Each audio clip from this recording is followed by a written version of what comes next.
Hello and welcome to Irish Science Fiction. My name is Brian Sexton and you are about to listen to, if you hang around, chapter 43 of a story called Nancy Graham, the Space Ranger. So, ahead is a daw, it's a tree, and away we go.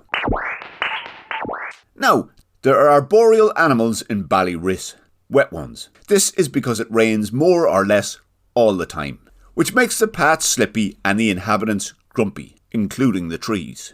"Mind yourselves, folks," said a tall, purple, spiky-leafed tree that was in a group of 9 directly to the right of where Bip was leading a recently escaped from a labyrinth of chuntical elderly noob called, according to himself, Mighty, and European Space Agency San-like-a-Tomb mission commander Catherine Bishop. Bip was leading them, he hoped, across a part of Jupiter known as the Achlontean Range of Balyris. The vegetation was thick, shrouded in mist, and the terrain uneven. And Bip was thoroughly lost, and navigating using wishful thinking. He stopped walking. Mighty and Catherine stopped behind him, and all 3 faced the tree. "Why did you say that?" asked Bip in response to the question. "I say that because the word has gotten round that there are 3 humanoids wandering about, and there's a bit of a competition afoot." "What sort of competition?" asked Bip. "One where eating you and your 2 friends would be the prize." "The vegetation is talking," noted Catherine. "You are right, Catherine," said Bip, "but I am well able to spot things like that myself. Keep to your own area of expertise. If we come across a rocket, you can do the noting of attributes. Trees are my speciality, and I don't need to be told when one is talking, because I can hear it. So, what sort of creatures are in this competition?" "Well," said the tree slowly, "mull-bound Fralickers, Garmstongles, creeping Numchackles, Marmsticles, and sneaky Feneasers." "I didn't know sneaky Feneasers like to eat flesh," noted Bip. "They don't," explained the tree. "They just wanted to fit in with the carnivorous creatures. You know what they're like." "Fair enough," said Bip. "I'm not too pushed one way or another. I've got an axe, a Tamagolodian axe, and so does that old fart behind me. Well, his is not a Tamagolodian axe, it's roundy at the edges, but still, should be enough to put the fear of gut into the local fauna." "How is it possible that trees can speak?" asked Catherine. "Magic," said the older noob. "How else do you think?" "Did you say magic?" asked Catherine. "Yeah, did you not hear me?" "Lads, can you keep it down a minute?" snapped Bip. "Tell me," he said loudly to the tree, "are there many Fralickers, Numchackles and Marmsticles in Balyris?" "Yes, and you forgot the Garmstongles. There's loads of them too." "Right," said Bip. "That's no problem. Nothing a good Tamagolodian axe couldn't take care of." He then glanced around him. What he could see was mist, spiky purple trees, a few rocks and some shrubs, and he cocked an ear. "You're wasting your time with ear-cocking, son," said the tree.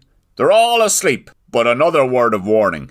They are not used to bipeds, and will just view you 3 as 2-legged prizes to be torn apart, devoured, and not savoured. And even, as you say, you are handy with that axe, you will have to kill them all, which is beyond the muscular power and endurance of any mortal. Plus, if you don't mind me saying, that old fart, as you call him, doesn't look like he'd be fit for much except napping." "What do you mean by magic, Bip?" asked Catherine. "Whisht," said Bip. "Did you not hear what I said to you, son? All those creatures are asleep now. Well, except the Feneasers," said the tree. "The Feneasers are most definitely watching, but they'll wait till dark to pounce. The mull-bound Fralickers, Garmstongles, creeping Numchackles, and the Marmsticles are most definitely asleep now, but they'll be awake when darkness falls, and the Feneasers will be sure to fill them in on where you all are." "Sneaks," cursed Bip. "It's in their nature," noted the tree. "And as you may or may not know, Fralickers, Numchackles and Marmsticles and Garmstongles are all thick as planks.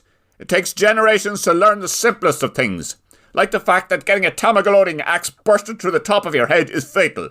It'll take a few generations of getting smashed to bits for them to realise it's best avoiding bipeds, or at least the axe-wielding kind. The Feneasers are smart in their own way, but that doesn't mean they won't chance taking lumps out of one of ye if you let your guard down. And one of ye is unarmed." "She might be unarmed, but she knows a lot about space rockets. She was a commander on a space rocket from the 3rd planet," noted Bip. "There's a 3rd planet? How come I never knew it?" "How am I supposed to know?" said Bip. "Your branches probably don't reach above the mist. Take it from me, there is a 3rd planet, and they have, How many are on your planet, Catherine?" About 8.2 billion, said Catherine. "Does that include yourself, Nancy and Bart?" asked Bip. "Oh wait, why am I asking you that?" Of course it doesn't. The 3 are here. A third planet? With lots and lots of bipeds? Well, you live and learn, said the tree. Well, us 4 live and learn. Fralickers, Numchackles, Marmsticles and Garmstongles die and learn, which is something you should bear in mind. Right, said Bip. Thanks. Bip frowned and looked at Catherine and Mighty. It was a slightly too long and awkward look. The type of look that can make a recipient feel uncomfortable. Are you okay? Asked Catherine. What the hell are you staring at, you goofy streak of piss? Asked Mighty. We should get going, said Bip. Keep your eyes peeled for spongordial vines. What are they? Asked Catherine. A sort of tenderest version of airbound Crumptolius tubers, but over twice the width, and green, said Mighty. Oh, said Catherine. Bip resumed moving through the thick, wet, slippy vegetation. Mighty resumed following, and Catherine resumed following Mighty. They travelled slowly until the sun was high in the sky, and some of the mist was burned off the landscape by its midday heat. This meant that every once in a while Bip, Catherine and Mighty could see where they were going, which were through thick damp vegetation and over rocks on an undulating path which was little more than a narrow gap between the flora, and sometimes not even that. Catherine stumbled more than once as her carbon fibre and silicone boots caught in a root or a rock, inspiring Bip to shout, "Mind your step!" The sunlight that broke through brought shadows with it. Shadows that moved and darted in the corner of Catherine's eyes. This brought a fear to her voice when she said, "I think we're being stalked." The fact that Bip and Mighty did not reply, but instead scanned the misty shadows around them, did nothing to calm her fear. Catherine looked up into the tree canopy. The mist had burned away enough for her to make out thick, higher branches, and something moving in between them. There's something above us, she said. Probably fan-easers. They're the only arboreal creatures in Balyris, said Mighty. Yeah, probably sneaky fan-easers, agreed Bip earnestly. I wouldn't worry too much about them. They may be sneaky and nasty and have fangs the size of a spontalager wing, but they're rubbish at fighting. Their heads are too big. They keep toppling over. That's why they swoop around in the trees looking for a chance to swoop down and gnash into some other creature's dinner when it's not looking. A low click somewhere behind confirmed that there was something else stalking them. Marmsticles, hissed Mighty. Whisht, wished Bip. Bip stopped walking and turned back. Catherine and Mighty froze in their tracks. Another low click came from out of the vegetation just behind Catherine. That's not a marmsticle. It's a numchackle, you old goat. Your hearing must be well on the way out. Marmsticles go nongle, nongle, nongle. Numchackles only have one click, said Bip. Why the hell is it out during the day? It mightn't have been able to sleep, noted Mighty. I'll fix that, snapped Bip. Stay still, the two-wee. The blade of Bip's axe flashed in a stray beam of sunlight that had penetrated through the thick high branches of the tree canopy and into the misty ground vegetation in front of Catherine. The flash was followed by a squeal and a grunt, and a panicked rustling in the tree canopy above. Bip stepped around Catherine and Mighty and walked into the misty murk of a low purple fern-shaped clump of vegetation. He pulled out an axe with the lifeless body of what looked like a small scaly dog still attached. See, I told you, he said, swinging the scaly carcass over to Mighty. It was a numchackle. Marmsticles hunt in packs, and they're much bigger. You sound afraid, said Catherine. There's nothing I can't kill with this axe, said Bip proudly. But the creatures around here don't know that, and getting them to know that would involve me taking the time to badly injure but not kill several each of them, so they could wander about squealing and clicking in pain before getting munched down by their buddies, and repeating that process. Until one of the smarter ones figured that the wandering about squealing and clicking in pain is connected to the biped with a weapon. And the wandering about and squealing in pain before getting munched by your buddies is a fate that could easily befall any one of them, and then adopt a plan of not having anything to do with axe-wielding bipeds as a method of self-preservation. All that would take time we don't have. Definitely more time than the rest of this afternoon and this evening. And certainly more time than it takes to get dark and for all the Fralickers, Numchackles, Marmsticles and Garmstongles to wake up and compete over 3 tasty visitors to Balyris. Bip, Mighty and Catherine then speed-walked and stumbled to a wishful thinking nowhere in particular, heralded by Mighty saying, This is a waste of time, and stopping, and Catherine saying, Where are we now? And Mighty replying, Lost. Roughly the same lost as we were when we ran into the hungry Numchackle back there. I was asking Bip, said Catherine. Well, we're in the Achlontean rains of Balyris, replied Bip thoughtfully. Well, lost in the Achlontean rains of Balyris.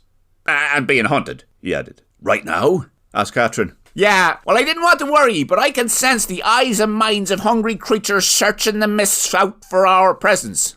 What? Asked Mighty. I can sense. What do you mean sense? With your eyes or ears, or can you somehow smell Marmsticles? Because I haven't seen or heard anything all morning, except for Catherine's clumsy footsteps. Sorry, said Catherine. My boots were designed for the surface of Mars. Typical, snorted Mighty. What do you mean by sense anyway, Bip? That sounds more like spoofing from someone who knows the way but got lost and somehow still knows the way and is still lost. I'm not lost and I know the way. Well, I am lost, but I know the way.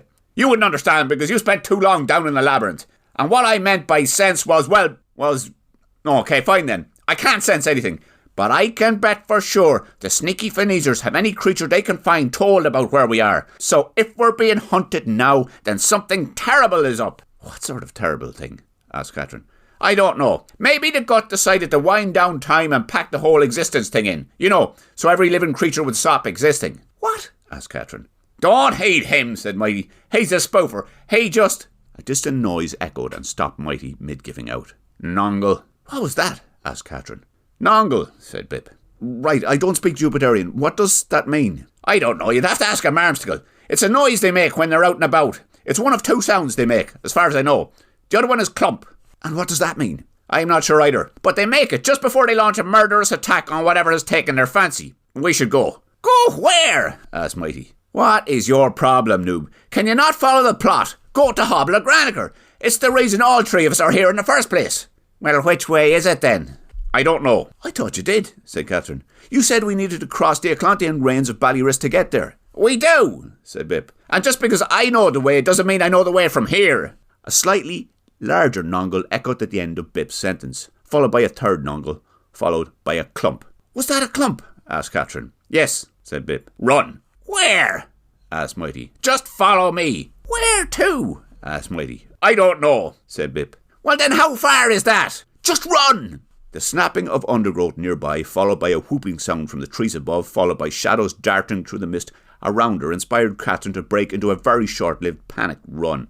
It lasted for about 4 metres, and ended with her tripping and falling face down into damp moss and shrubs. Run properly!